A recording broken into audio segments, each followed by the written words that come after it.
Did you know that in the UK, 55% of people between the age of 55 and 64 said they want to change their careers, but there is a lack of careers information on how to do it? And last year, nearly half of all workers in America said they are planning to switch jobs because they feel broke.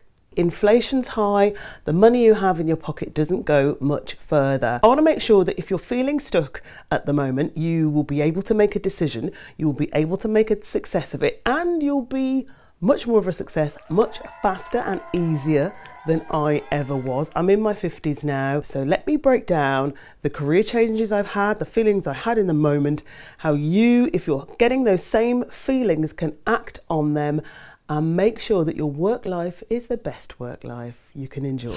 Hello, I'm Marvarine. Welcome back to my channel. And if you're new here, I have changed jobs and careers more times than you've had hot dinners. I've made a great success of them. I currently work in television and I'm also a transformative coach, a mentor. So if you need my help, I'm here.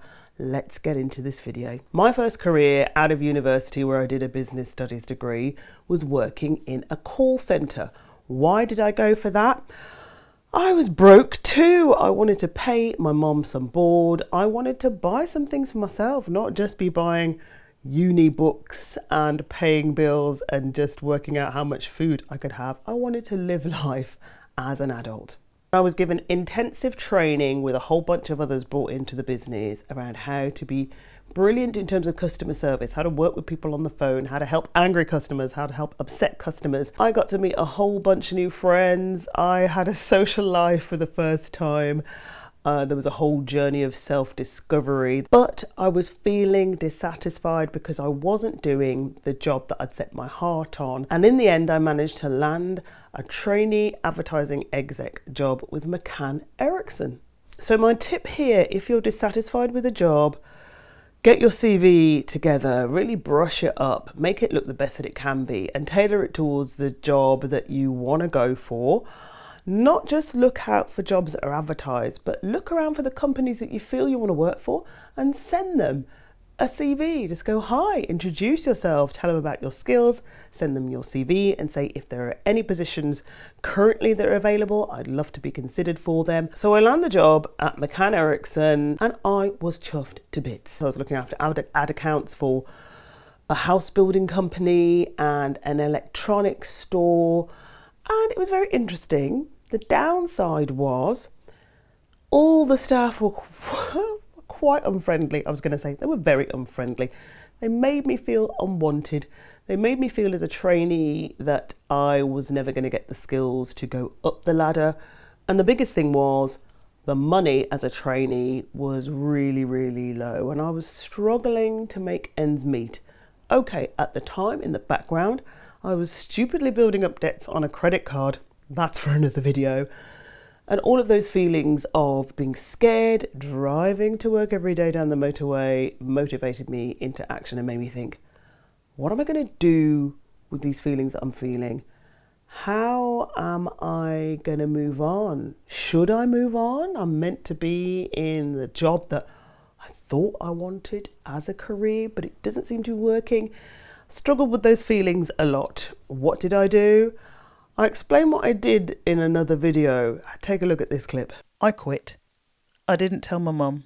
For about a whole 2 weeks, I got dressed in my suit with my briefcase, took my mobile phone, took the car and drove to my friends in town instead of the office 20 miles away. And I would stay at hers all day. God bless her. She was a good girl. She kept my secret and kept my confidence. That was my first lesson in be careful what you wish for.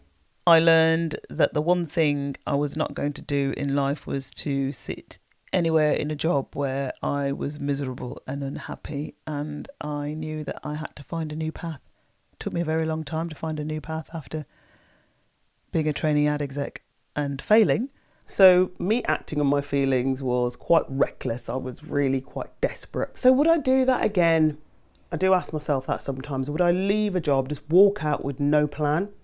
Absolutely not. But if it's something that you decide to do and you think it's right for you, sometimes circumstances mean that you have to do that. Do you? But for me, when I look back, I wish I'd had a plan. I wish I'd got my CV together and advertised for other jobs. I went into temporary secretary work, and I'm going to tell you about that in a minute and how that worked or didn't for me.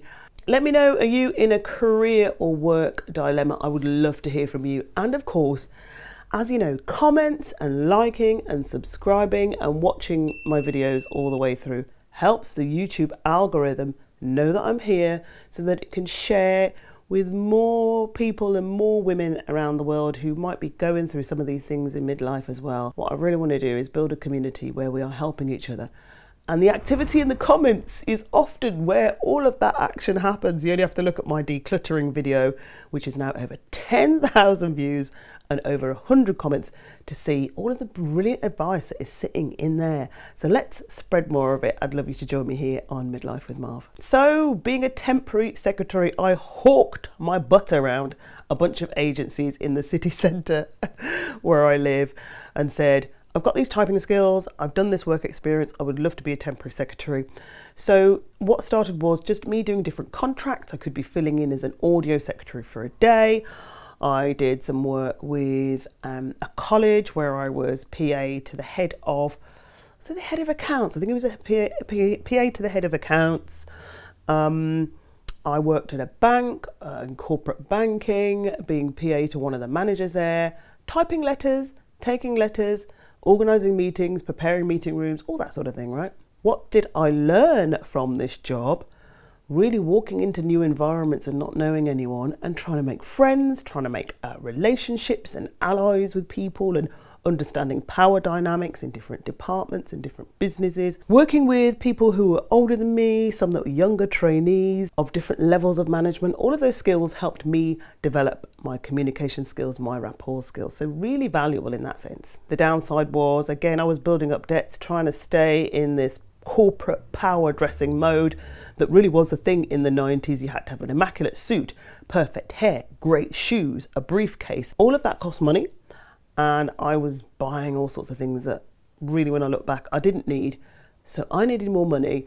And I also was becoming more dissatisfied with the feeling of not having the same place to go every day, really having to get used to being in brand new environments really, really often. And that was dragging me down because I didn't feel that I belonged anywhere. Little did I know that all of that work was preparing me for my future career in journalism, where I've ended up being freelance, self-employed in journalism for 17 years now. So what I really wanted was something permanent. I had those feelings of needing more money, and really my train of thought was still I need to be a PA. So I did upgrade twice to 2 different PA jobs, first to an IFA firm and then again to Cadbury's, the wonderful company that makes chocolates here in Birmingham. And each of those 2 jumps, I earned more money, which was great. I felt I was living like a queen. I moved out of home. I was able to afford a flat. I was in a social housing flat for about 5 years. I was able to get a car. I was able to join a gym. It really gave me some freedom having that money, and it helped me service those debts.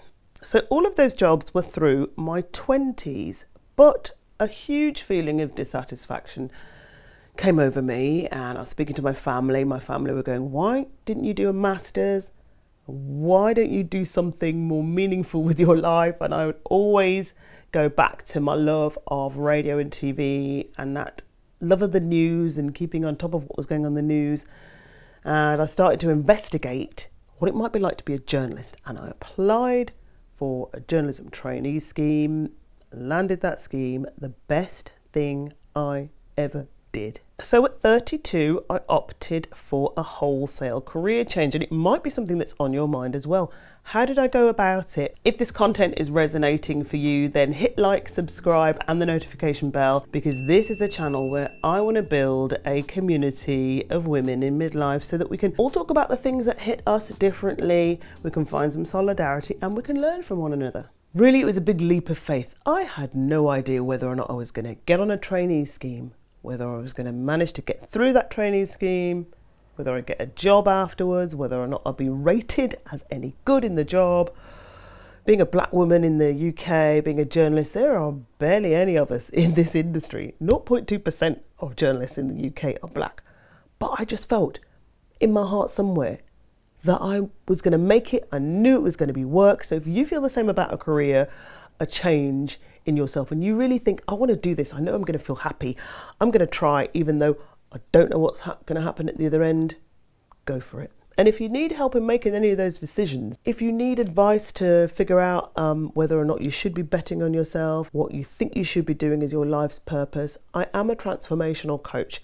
And if ever you want to have a chat about that, or if you're working in broadcasting and you really don't know which way you want to turn, I'm also a mentor.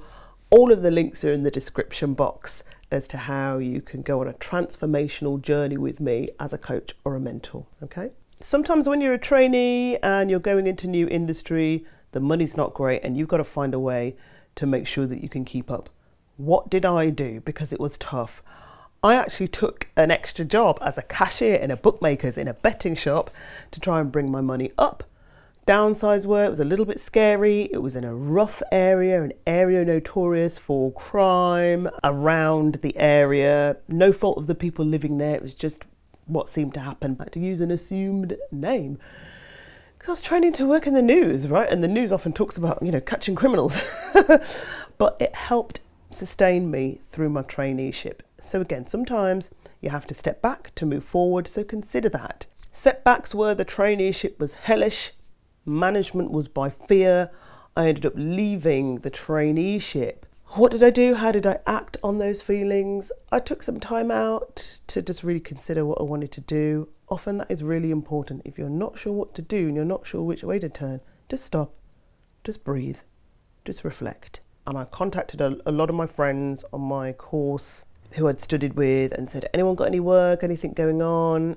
And I did get some freelance work. And I pushed the pedals and I got back into it again. I think if ever there's a time where you feel you want to move on in your job and you are feeling restless because you feel you've learned all your skills and you're not progressing, get the words out, any further, look to skill up.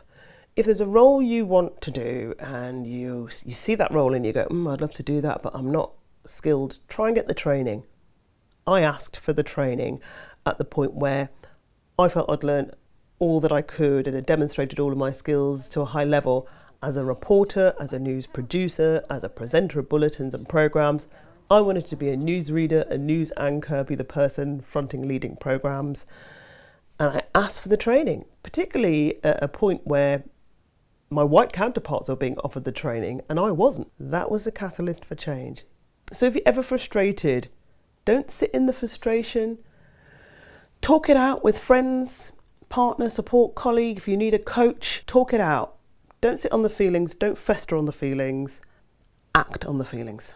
After a few contracts here and there, working as a news anchor in different news organisations, I felt that the TV industry didn't want me anymore. Who would want me, overweight, black, in an industry where very few black women were on screen doing the jobs that I was doing? And I felt I needed to do something with the skills that I got and try a career where I could use those to the best of my ability and to the advantage of others. So I felt there was a purpose there in helping others, and I was building on the fact that all through my career as a journalist I had been a mentor and I'd been a media trainer of people who wanted to be a pundit or a commentator on TV given their expertise, mathematicians, gardeners, cooks, scientists, writers. I trained hundreds of people, so I knew I wanted to help. What did I do? Lean on contacts. I spoke to a former lecturer, the professor who lectured me as a journalist, and I managed to get work as a visiting lecturer teaching young people how to become professionals in the media and also journalists. So I was teaching 18-year-olds and I started that as contract work. Again, I had to take a drop in the money.